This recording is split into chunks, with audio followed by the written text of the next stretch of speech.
Bonjour à tous, alors nous sommes le 27 octobre 2023 et je fais cette vidéo puisqu'aujourd'hui ça fait un an que Elon Musk a racheté Twitter, maintenant ça s'appelle X et je voulais en profiter justement pour parler de liberté d'expression puisqu'aujourd'hui on a quelques décodeurs de vérité qui depuis 2020 ont passé leur temps à faire la pluie et le beau temps sur les réseaux sociaux, dans les médias, à nous donner des injonctions contradictoires, à jouer les ultra crépidarianistes, à faire les spécialistes de tout sans y connaître vraiment quelque chose, et qui passaient leur temps à insulter tous ceux qui ne pensaient pas comme eux, d'anti-ceci, d'anti-cela, que ce soit sur le climat, que ce soit sur le Covid ou autre chose. Et je remarque aujourd'hui que cette poignée d'individus a appelé à boycotter directement le réseau social. Alors, on a eu les résistants pendant la Seconde Guerre mondiale qui résistaient réellement. On a eu Nous sommes en guerre en 2020. On a eu Restez chez vous par la suite pour sauver les gens d'un virus. Et aujourd'hui, maintenant, le boycott d'un réseau social est devenu apparemment un acte de résistance. Alors, aujourd'hui, nous sommes dans une période de censure telle que s'exprimer devient un acte révolutionnaire, comme disait George Orwell. D'ailleurs, moi-même, encore ces derniers jours sur Facebook, j'en ai été victime pour la énième fois. J'ai dû recréer une page Facebook que je vous invite à rejoindre au passage. Et on se rend compte que les réseaux sociaux aujourd'hui sont devenus des réseaux asociaux. Alors j'invite ces décodeurs et tous ceux qui boycottent Twitter à changer directement de plateforme. Hein. Alors X, qui est la nouvelle plateforme que Elon Musk a renommée, a permis un espace d'expression qu'il n'y avait plus avant le rachat de Twitter. C'était devenu un réseau de haine, un réseau où on ne pouvait pas s'exprimer sans passer pour un complotiste, pour un anti-vax. On était tracé, on était conspué de toutes parts. Et quand on s'est aperçu par les Twitter Files de qui se cachait derrière ces réseaux, on a compris. On a compris que finalement, les minorités voulaient censurer la majorité. Et aujourd'hui, eh bien, on voit que ce 27 octobre est peut-être devenu une journée nationale, voire internationale, de liberté d'expression. Et pour ma part, j'ai eu le plaisir, depuis le 12 décembre 2022, en rejoignant Twitter officiellement, après avoir créé plusieurs comptes auparavant, mais sans y rester très longtemps, eh bien, de rencontrer des gens exceptionnels qui se reconnaîtront. J'en cite quelques-uns, puisque avec ces personnes, j'ai pu faire quelques émissions sur YouTube et j'en ferai d'autres prochainement, notamment le 4 novembre avec le docteur David Bouillon, que je salue. J'ai eu le plaisir de rencontrer des artistes, des personnalités, dont certains sont devenus quasiment des amis, ou en tout cas des très bons contacts. Je pense à Stéphane Cuvelier, à Ingrid Courrèges.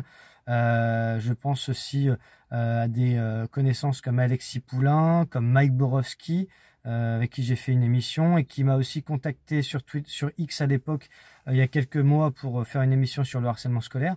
Donc X est devenu un terrain de jeu, entre guillemets, de contact, de réseau très important, et qui, malgré quelques défauts qu'il peut y avoir, malgré quelques travers, Elon Musk n'est pas un saint ou un démon.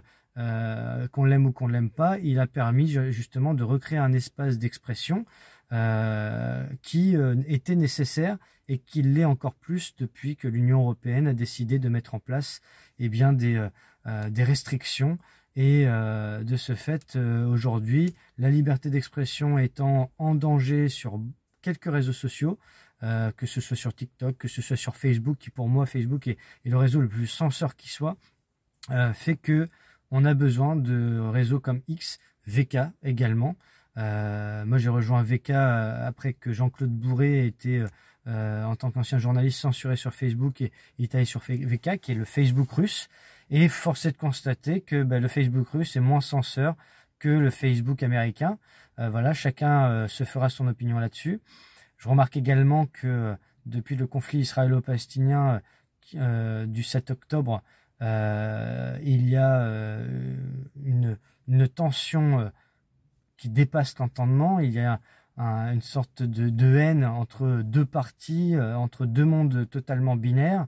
Et donc, on s'aperçoit que dès que on veut inciter à un cessez-le-feu, tout de suite, on est considéré comme antisémite ou raciste ou quoi que ce soit. Donc, X a permis cette expression-là, malgré tout, alors que Facebook m'a censuré il y a quelques jours simplement pour avoir appelé à la paix et à un cessez-le-feu entre les deux pays.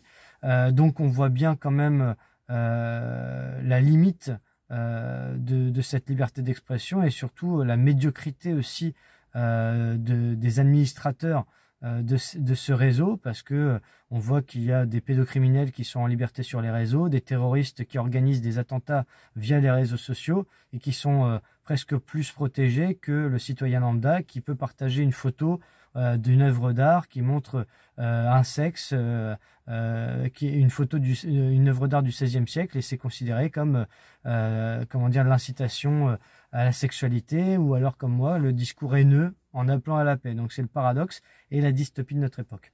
Voilà, en attendant que cette liberté d'expression vive, et en tout cas je remercie tous ceux qui me suivent sur les réseaux, Facebook, Telegram, Twitter, VK, et que cette journée justement soit aussi le point de départ d'un changement de paradigme, que la peur change de camp et que la propagande de la peur cesse, en tout cas se réduise le plus rapidement possible.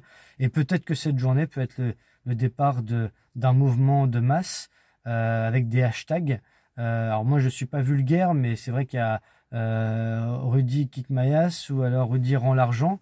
On a quand même des gens qui ont été payés par un fonds occulte créé suite à un assassinat d'un enseignant pour passer leur temps à dire ce qui était vrai, ce qui était faux, ce qui rappelle le ministère de la vérité de George Orwell dans 1984.